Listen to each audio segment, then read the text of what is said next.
तो आज के टॉपिक में हम करेंगे एक्नी। एक्नी में हमने दो तरह की चीज़ें देखनी है आज। पहले तो हम देखेंगे कि इसकी पैथोफिजियोलॉजी क्या है, यानी एक्नी होती क्यों है, इसकी कॉज क्या है, और उसके बाद फिर हम देखते हैं कि इसके लिए मैनेजमेंट में हम कौन कौन से ड्रग्स या क्या क्या ट्रीटमेंट यूज़ कर सकते हैं। तो सबसे पहले देखते हैं इसकी पैथोफिजियोलॉजी। कुछ बेसिक पॉइंट्स पहले हमें आने चाहिए। एक तो ये कि इसको हम एक्नी वल्गैरिस भी कहते हैं, यानी कॉमन एक्नी। नॉर्मली ये लोगों को 12 टू 24 की एज में आमतौर पे 85% ऑफ लोगों को ये हो जाती है।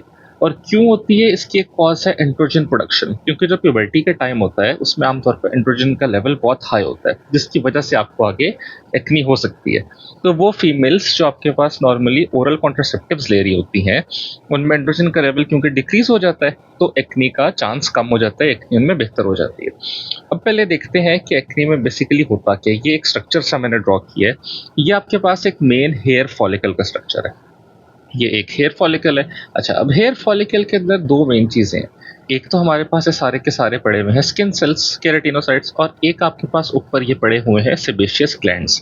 अब होता क्या है कि एक्ने में आपके पास ये जो स्किन सेल्स हैं, इनकी हाइपर प्रोलिफरेशन होना शुरू हो जाती है। ये बहुत ज़्यादा प्रोलिफरेट करना शुरू कर देते हैं, इनका नंबर इंक्रीज हो जाता है। और उसके बाद क्या होना शुरू होता है, ये आपस में ढेर करना शुरू हो जाते हैं और इतना ज़्यादा आपस में जुड़ जाते हैं कि ये एक केराटिन प्लग सा बना देते हैं। अब इस जगह पे इमेजिन करें, जब स्किन स्केल्स बहुत ज़्यादा हो जाएंगे तो ये इस हेयर फॉलिकल को क्लोज कर देते हैं और क्लूड कर देते हैं, और हम उस स्ट्रक्चर को कहते हैं कि ये एक माइक्रो कॉमिडॉन बन गया है। बहुत सारे स्किन सेल्स थे, बहुत ज़्यादा प्रोलिफरेट किए, आपस में जुड़ गए और एक केराटिन प्लग बना दिया, और एज अ रिजल्ट इस हेयर फॉलिकल को क्लूड कर दिया, और जो स्ट्रक्चर हमारे पास बना उसको हमने कहा वो एक माइक्रो कॉमिडॉन है। अब क्या होता है कि यहाँ पे ही हमारे पास सेबेशियस ग्लैंड्स भी हैं। सेबेशियस ग्लैंड्स क्या प्रोड्यूस कर रहे होते हैं, नॉर्मली सीबम। अब यहाँ पे पहली बहुत ज़्यादा हेयर फॉलिकल्स हैं, बहुत ज़्यादा आपके पास स्किन सेल्स हैं, सॉरी हेयर फॉलिकल्स से स्किन सेल्स हैं।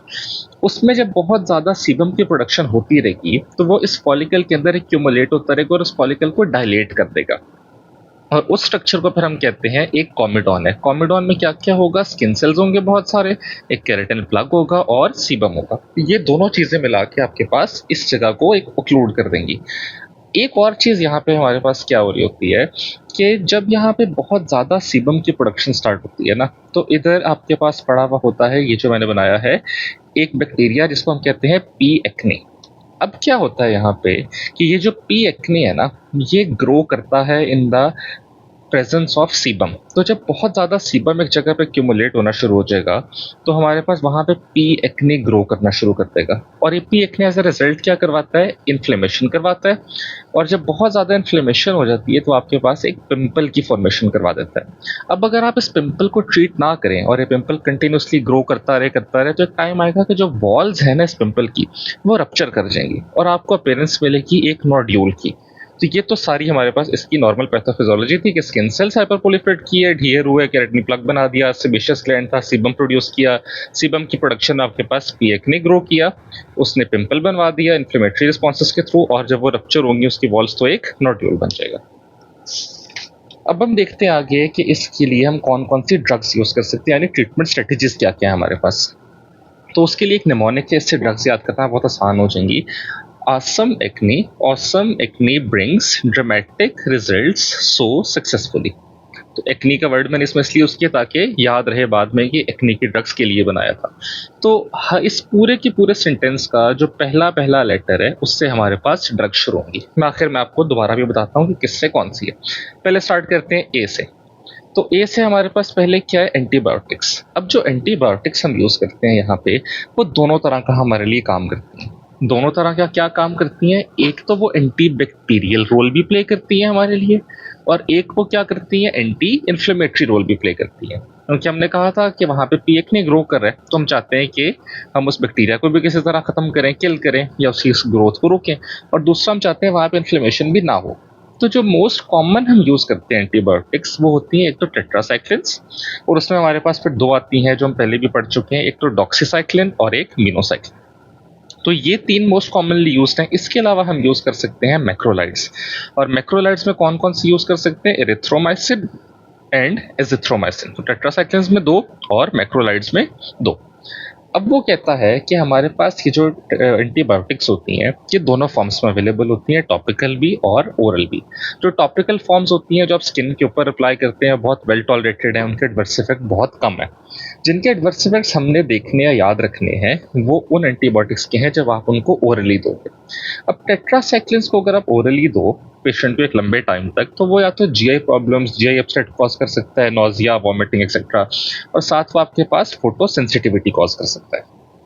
और अगर मैक्रोलाइट्स को रेगुलरली दो तो जीआई इफेक्ट्स ज़्यादा कॉमन है उसके लिए, वो फोटो सेंसिटिविटी नहीं कॉज करता। तो ये एक बेसिक से एडवर्स इफेक्ट उसने लिपिनकॉर्ट में लिखा था। तो ये हमारे पास पहली क्लास होगी एंटीबायोटिक्स की जिसके दोनों एक्शंस होते हैं। अब सेकंड हमारे पास लेटर क्या था, वो था एक्नी, उसमें हम ए से देखते हैं।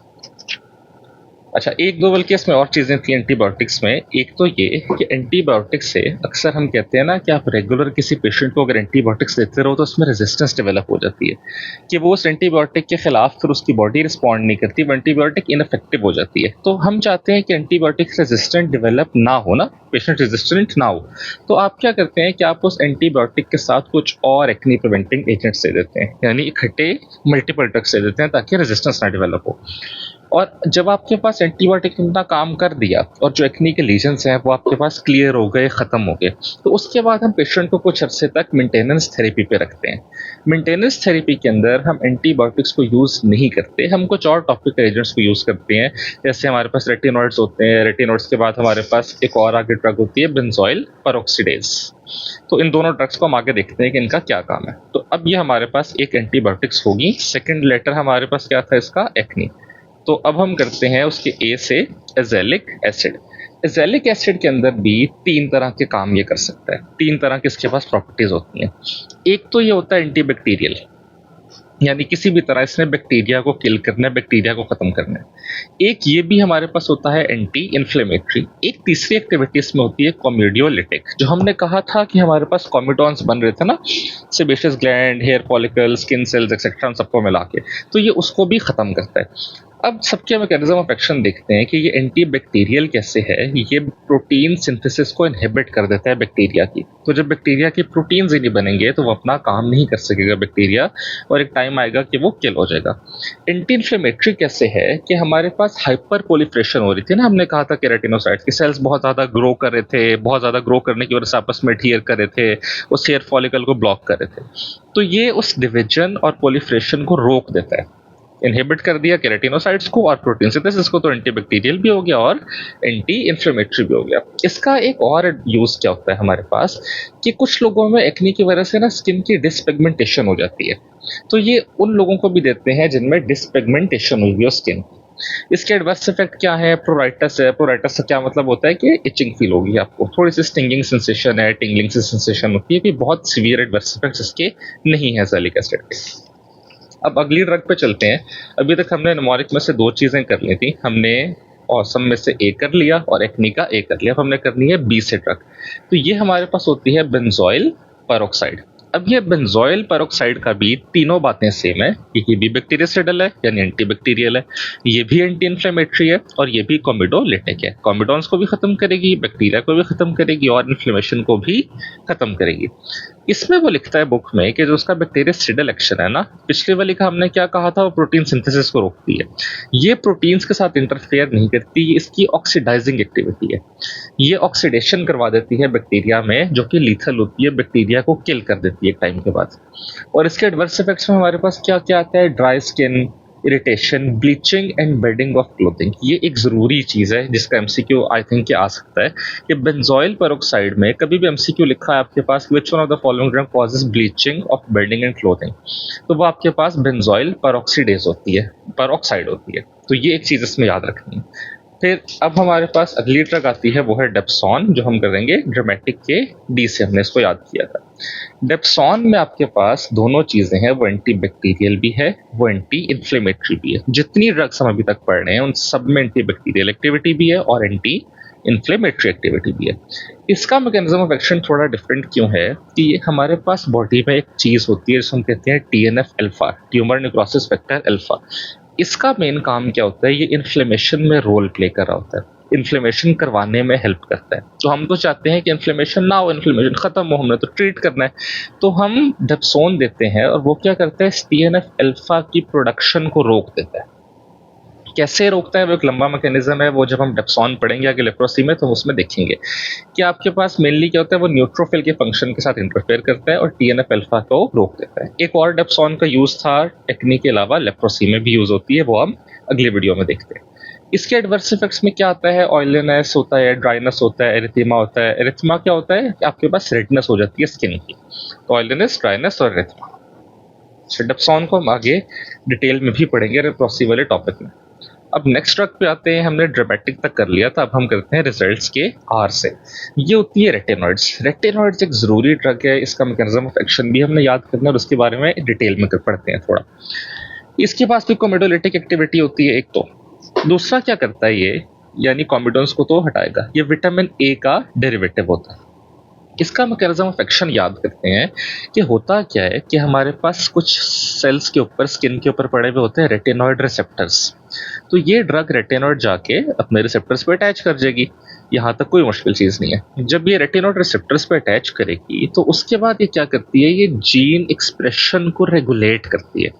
और रेगुलेट किस तरह करती है कि जो केराटिनोसाइट्स की डिफ्रेंशिएशन हाइपर प्रोलिफरेशन हुई थी ना, ये उसको नॉर्मलाइज कर देती है। ये केराटिनोसाइट्स को कहती है कि भाई तुम ज़्यादा प्रोलिफरेट ना करो, ज़्यादा डिफ्रेंशिएट ना करो, उसकी प्रोलिफरेशन को मिनिमाइज कर देगी और एज अ रिजल्ट क्या होगा, हमारे पास रिड्यूस कर देगी हाइपर प्रोलिफरेशन को, कि जब बहुत ज़्यादा प्रोलिफरेशन हो रही थी इसने उसको नॉर्मल कर दिया, तो रिसेप्टर पे अटैच हुई, जीन एक्सप्रेशन को अल्टर किया, डिफ्रेंशिएशन को नॉर्मल कर दिया, रोक दिया, स्लो कर दिया और हाइपर प्रोलिफरेशन को ट्रीट कर दिया। ये उसके अलावा एक और काम क्या करती है कि आपके पास सीबम की प्रोडक्शन को भी रोकती है और साथ एंटी इन्फ्लेमेटरी भी है। सीबम की प्रोडक्शन को कैसे रोकती है कि ये पेनिट्रेट कर जाती है ड्रग सेबेशियस ग्लैंड्स को और सेबेशियस ग्लैंड्स को श्रिंक कर देती है। तो जब ये सेबेशियस ग्लैंड्स को श्रिंक कर देगी तो सीबम की प्रोडक्शन कम हो जाएगी और साथ ये एंटी इन्फ्लेमेटरी भी है। तो कोमेडोलिटिक है, एंटी इन्फ्लेमेटरी है, स्किन सेल्स की केराटिनोसाइट्स की डिफ्रेंशिएशन को भी रोकेगी और सीबम प्रोडक्शन को भी रिड्यूस करेगी। तो इस ड्रग को एक दफ़ा अच्छी तरह देख लेना। इसके कुछ और यूजेस भी होते हैं, इसको आप यूज़ कर सकते हो सोरियासिस में, इसको आप यूज़ कर सकते हो रेजिसिया में, ये हम आगे दोनों चीज़ें पढ़ेंगे सोरियासिस वाले टॉपिक में दोबारा से डिटेल में। अब इसमें हमारे पास इस कैटेगरी के अंदर कुछ ड्रग्स आती हैं।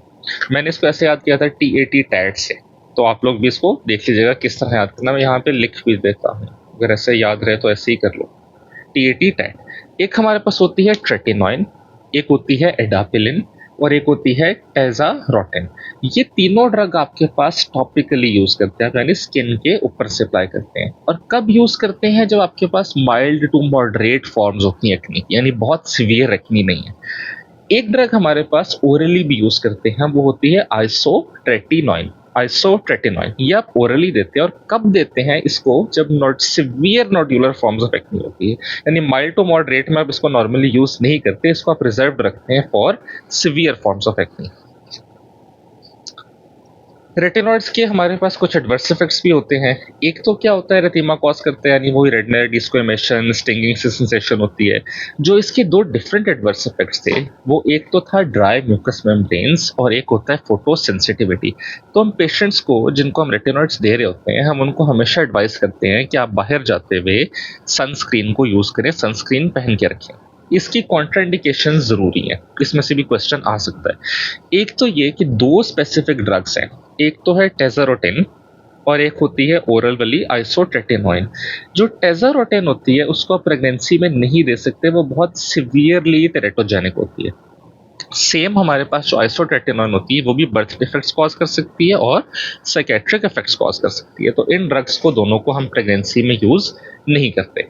अब हम चलते हैं अपनी अगली ड्रग की तरफ। अभी तक हमने कर लिया था यहाँ रिजल्ट्स तक, आर से हमने किया रेटिनॉइड्स। अब हम चलते हैं सो में एस पे, तो वो हमारे पास है सैलिसिलिक एसिड। सैलिसिलिक एसिड क्या करता है, ये आपके पास पेनिट्रेट कर जाता है फाइलोसेबेशियस यूनिट को। ये आपके पास फंक्शनल यूनिट होता है हेयर फॉलिकल के, जिसमें हेयर फॉलिकल है, सेबेशियस ग्लैंड्स एक्सेट्रा।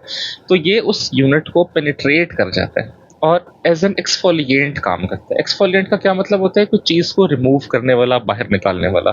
तो जो वहाँ पे डेड स्किन सेल्स पड़े हुए हैं, ये उनको बाहर निकालता है, क्लियर करता है। और साथ ही एंटी कॉमेडोन्स भी है, ये कॉमेडोन्स को भी क्लियर करता है। इसके पास भी बहुत माइल्ड एंटी इन्फ्लेमेटरी एक्टिविटी होती है, लेकिन कोई खास एंटी इन्फ्लेमेटरी एक्टिविटी ये नहीं शो करता। इसको हम बहुत सारे फेशियल वॉशेस में भी यूज करते हैं, नॉट इम्पॉर्टेंट। इसके एडवर्स इफेक्ट क्या है? माइल्ड से स्किन पीलिंग हो सकती है, ड्राइनेस हो सकती है, इरिटेशन हो सकती है। इसमें से ये एक एडवर्स इफेक्ट बाकियों से डिफरेंट है, तो उसको एक दफा देख लेना। ये एमसीक्यू में कभी इस तरह आ जाता है, माइल्ड स्किन पीलिंग हो सकती है। लास्ट अगर हमारे पास आती है, वो हमारे पास निमोनिक का जो लास्ट वर्ड था सक्सेसफुली, उसमें एस से, वो होती है सल्फासीटामाइड सोडियम। अब ये सल्फासीटामाइड सोडियम क्या करती है? ये इंटरफेयर करती है बैक्टीरिया की ग्रोथ से, और इस ड्रग को आप अक्सर कंबाइन करके देते हो विद सल्फर एजेंट्स, क्योंकि सल्फर के पास भी केरेटोलिटिक एक्टिविटी होती है। तो ये करता क्या है? हमारे पास जो इन्फ्लेमेटरी एक्ने लीजन्स होते हैं उनको किल करता है। और इस ड्रग को भी आप बहुत जगह पे यूज करते हो, as cleansers, as in face washes, foams, gels etcetera. इसके एडवर्स इफेक्ट्स में क्या आता है? रेटिमा, प्रोराइटस। कभी कभी ये ड्रग आपके पास स्टीवन जॉनसन सिंड्रोम भी कॉज कर सकती है।